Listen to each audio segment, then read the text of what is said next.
like 2 weeks later. This was meant to be uploaded last week, but there's so much fucking corruption. It just took too long to research. I have AirPods on. They're my mom's, technically, but I'm using them now. I have Oreo ice cream. It is 1 o'clock again. Let's dive right in. Did you know America is home to 5% of the world's population, but 55% of all prisoners are in America? Video, as you probably read in the title, is about what is in the title. Watched the 13th documentary on Netflix by Ava DuVernay, titled after the 13th Amendment. Here is exactly what it says. Section 1. Neither slavery nor involuntary servitude, except as punishment for crime whereof the party shall have been duly convicted, shall exist within the United States or any place subject to their jurisdiction. Section 2. Congress shall have power to enforce this article by appropriate legislation. So essentially, it grants freedom to slaves, all slaves, apart from criminals. The end of slavery took a huge toll on the South because their free labor was gone. This is when America saw its first prison boom. Several African Americans were arrested for the pettiest of things, loitering. That's when America saw its first prison boom. So let's fast forward to the civil rights movement. Activists were treated like criminals. Does that sound familiar to you? Around the time the civil rights movement was really gaining steam, the crime rates were rising, and politicians were citing the civil rights movement for the criminalization rising. That's a word. The 1970s were defined by mass incarceration. During the Nixon era, crime meant race. He emphasized on the war on crime, which really meant to attack Black political movements such as Black Power, Black Panther. Then there was war on drugs as well. It was treated as a crime issue more than a drug issue, and as I think we all know at this point in history time, that addiction, I don't want to use the word disease. I meant to say mental health issue. We got that now. Okay, next. Oh, by the way, I'm still wearing the same shirt. I'm fucking disgusting. Simple things such as the possession of marijuana, people were sent to prison. Crack was introduced. Crack was the urban version of cocaine. Crack had a much harsher punishment than cocaine, although it's legit the same thing, by the way. It is literally the same thing. Okay, it's the same fucking thing. Okay, for some reason I didn't take note of what their excuse was, but it's in the documentary and it's fucking stupid.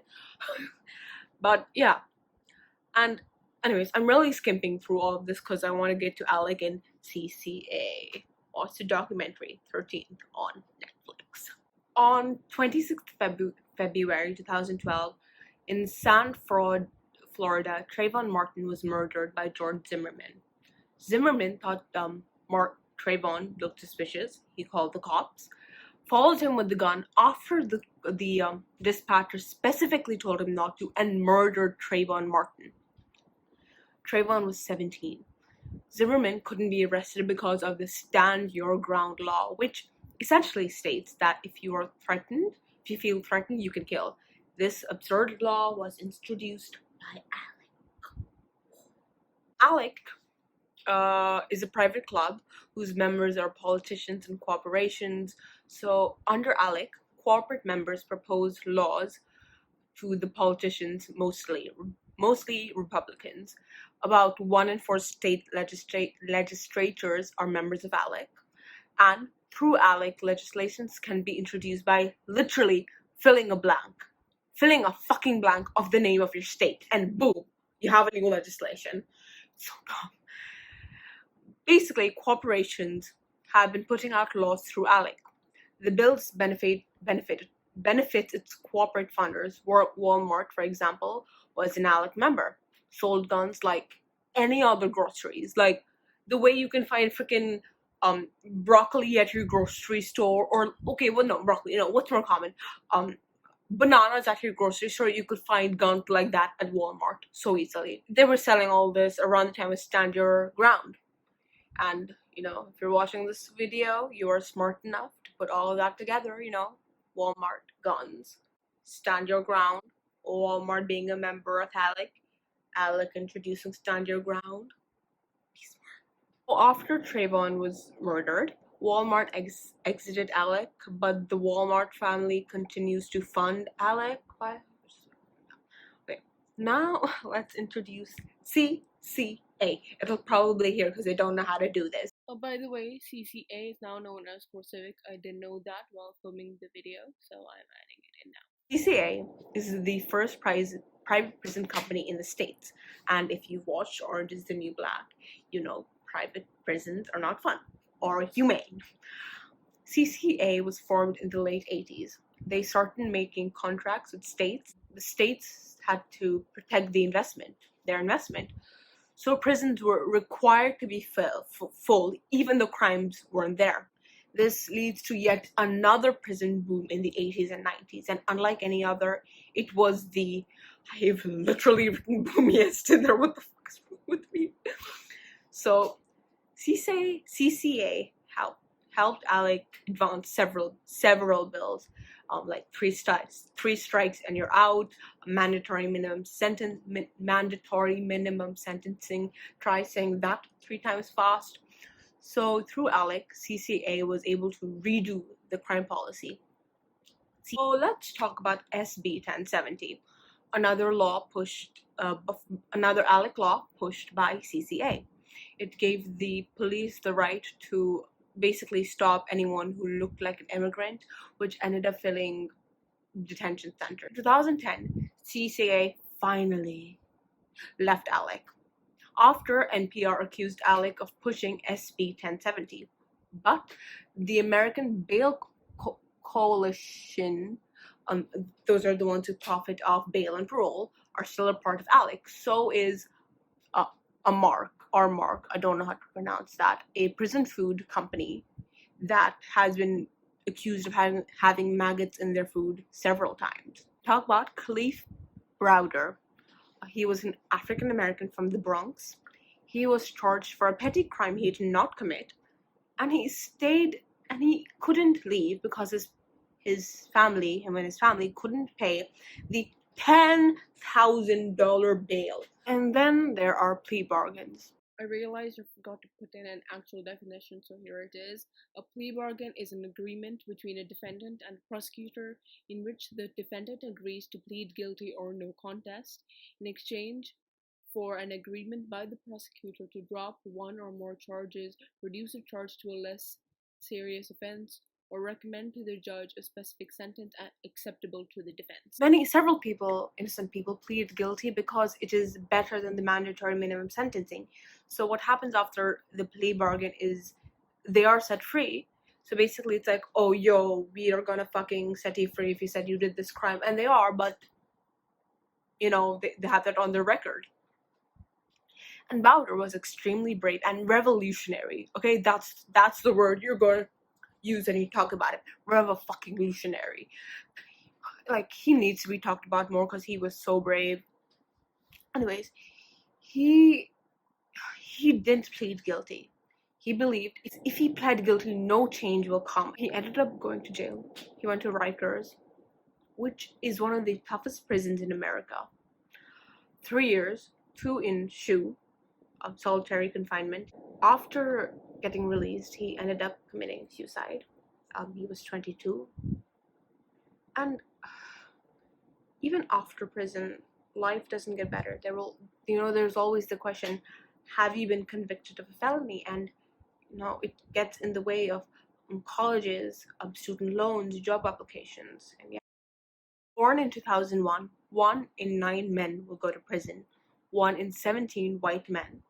1 in 3 black men, 1 in 3 Latino men, 1 in 56 of all women, 1 in 111 of white women, 1 in 18 black women, and 1 in 45 Latino women. And a couple or more from the NAACP.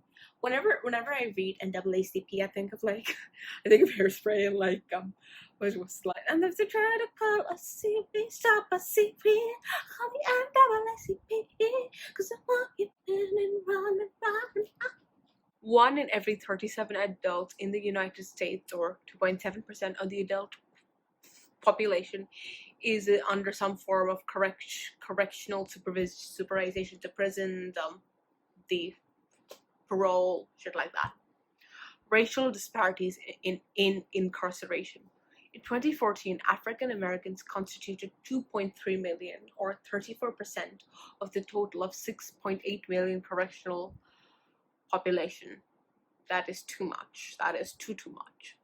African Americans are incarcerated more than 5 times the rate of whites. The imprisonment rate for African American women is twice that of white women.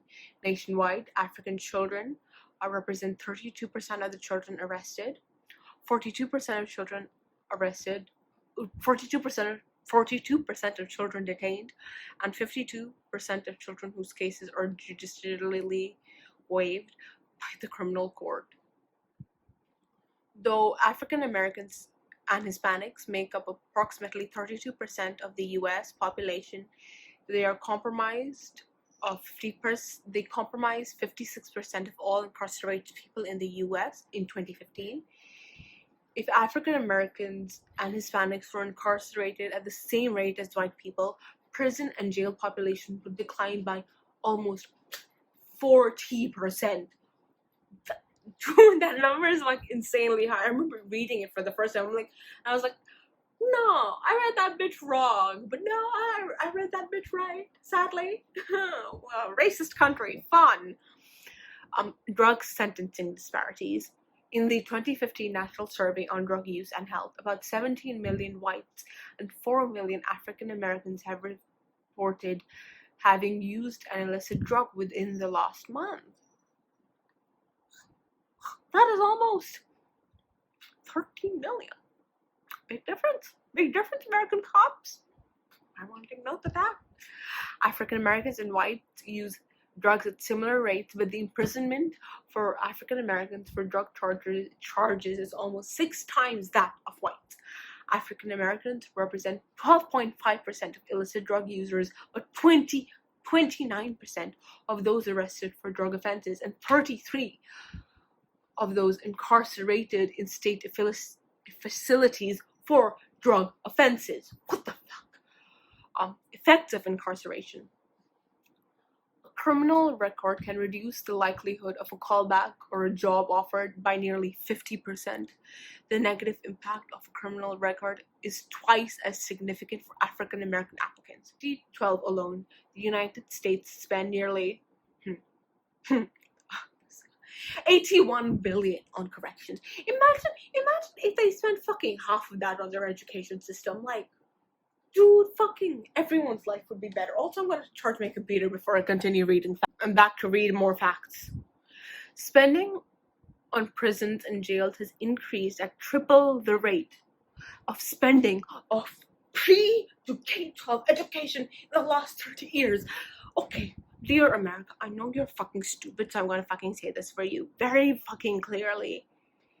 If you have a good education, crime rate will go down. Now it's your turn to say that. If you provide a good education, crime rate will still go down. Are you able to handle fucking saying that, you dip-ass pieces of shit? Anyways, so that was aggressive, but it's also the end of the video. That was a long video, I think. I don't know. I've been filming for about an hour. We'll see how this goes. Bye. Also, in the link of my resources, more sources you can read, petitions, donations, the fun stuff down below. Bye. Bye. Okay, no, for real, bye. I forgot to show my dog. There she is. She is asleep. Okay, yeah. Okay. Bye. For real. Don't be dumbasses. So like, comment, share, and subscribe. Okay, for real now. Bye. Third time's the charm.